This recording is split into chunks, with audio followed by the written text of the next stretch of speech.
Welcome back to our Fireside Chat. I'm here with Paul Robinson, founder, Tempest Networks. Yep, and we focus in on helping organizations navigate through cybersecurity and risk problems with our services and solutions. Fantastic. I'm also here with Marvin Smith, founder of Nexus Cloud. We provide managed services to small, medium-sized law firms. Also, their links to their company will be in the links below. And I'm Adrian Libert, founder of Hudson Vilsack, creator of IMO for automated vulnerability scanning and reporting. We're going to talk now about funding. How do you fund your business? Marvin, you first this time. So I pretty much started my business using my own money for You're self-funded. Self-funded. We're at a point right now where I could pretty much just leverage off of my own self-funded and kind of just stick to our guns. We know our clients. We know our deal size. So, yeah. Right. You? Self-funded. And it's just me. So my business model is basically what I do is I take this large network of services providers and people and solutions that I have, and I farm things out from that perspective, and work off referral fees and things like that. And so when I took the plunge, I had a runway. You got to be smart. We're talking to people that are thinking about doing this. You got to have a plan. You got to have a strategy of what you're going to do. Don't just say, "Oh, I'm going to quit and I can pay next month's mortgage, but who knows? I'm going to make it." That's dumb. Don't do that. Have a financial plan. But that's one of the and I'm sure you feel this way too. That's one of the most beautiful things of this whole process for me is that I don't owe a bank anybody. I don't owe Uncle Leon anything. I don't have loan sharks knocking at my door. The fact that I was able to build it on my own and sustain it with the funds that are coming in. There's not much better feeling to have than that. It's pretty cool. There's also another issue too. The minute you take someone else's money, whether it's a bank or a third-party investor, you've relinquished control at that point. So this business you've been working to build can be kind of snatched away from you. We've seen it before many times. Right? Oh, yeah. Lots of small businesses doing really good, and they come in and they snatch it away from you. And you lose your creativity too. I have creative control over my career. I blew 2 meetings off to come here today because I valued this more than the 2 meetings that I had. And Thank you. We appreciate it. Well, yeah. I'll charge you later for that, but that's all right. No, but that's the other thing that I love is I have creative control. No, I value this. I think this is worth my time. I'm going to do it. I don't have a VC or PE or some boss saying, "Well, you really should do that." I'm like, nah, that could wait. This is more important. Right. Like that. Yeah, it could definitely wait. And I think being the fact that I want to say I have a good relationship with lawyers, is they'll tell you, "Nah, don't really sign that because you want to maintain control." So having that network of people that you could speak. That's pretty good. You should use your clients that you could add to your exactly. So, but I have heard of as soon as VC money comes in or some type of money comes in, control gets snatched away. But it's just, if it's your business, you shouldn't allow somebody to just come in and snatch that away from you. But that's what the money does.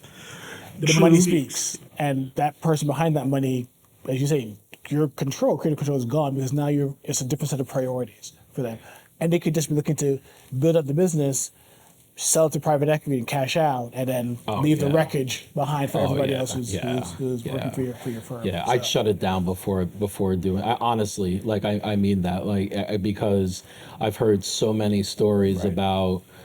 Because it looks good on paper, because it's oh wow, someone's going to give me $500,000 to grow my business, and they're saying that I could grow this 5x in 12 months. Oh, this is the greatest thing. Right. Well, that's getting taxed. Then you got to hire people. Then you're going to end up firing them. Then you're going to buy the wrong. I'm not saying don't take the money, but have that strategy and plan to know it's not just this check that you're getting, and now we could go to Grand Cayman for 6 months. That's real money they want to see that money back. They're not fairy godmothers that are just throwing money at you. you better show results and results quick for that money. Right. So, along those lines, what advice would you give? What before I say repreface this? When I went to the MSP conference in Atlanta, I was surprised at how many people were there looking to start an MSP business. A lot of people are looking to start MSP. A lot of them were former technology people. They see the writing on the wall for their company, for example, and they know the end is nigh, and they want to do something else. But I was amazed. I met like 30 people who wanted to start their own MSPs. What advice should you give them for funding? Because they may not have anything saved. They may not be able to do tap into real estate, for example, as an asset, or tap into a 401k. What advice would you give them from your practical experience? Build up your war chest before you start. Get a second or third job. You know, if it's really a passion for you, like not just, oh, well, I see the writing on the wall, I'm going to start an MSP. But if it's really a passion for you, like I really want to go after this, my personal, I don't like to give advice, but how at least for me I did it, I had a 15-month runway. I'm like, I have 15 months worth of money saved up that if nothing comes across the door, my family will eat, have a place to live, and their basic needs will be met.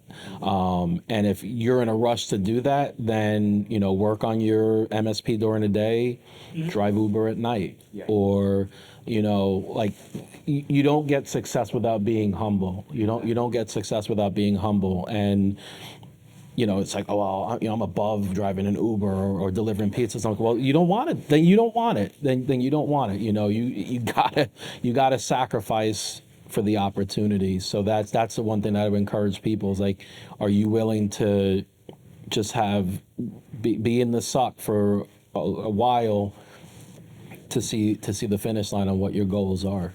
Right, Marvin. I would basically say.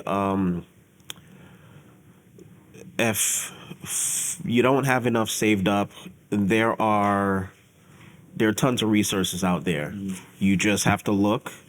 Turn to your city. If you're in a big city like New York, there's tons of solutions out there. Start there. If not, then, you know, just build up that war chest, exactly, and just one client at a time. Yeah.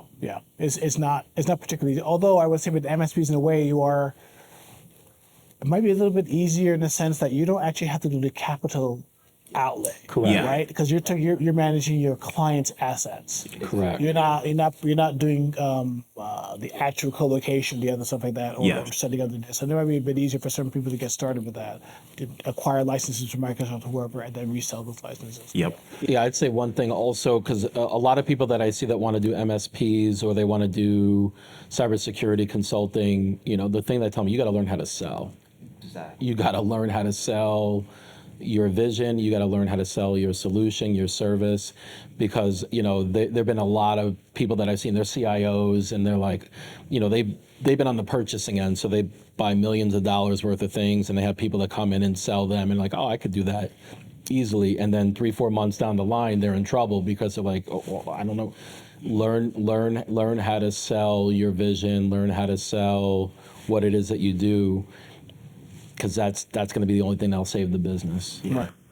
It's not definitely a good statement. Learn how to sell. It's not just saying like, you know, hey, this thing costs $14.95.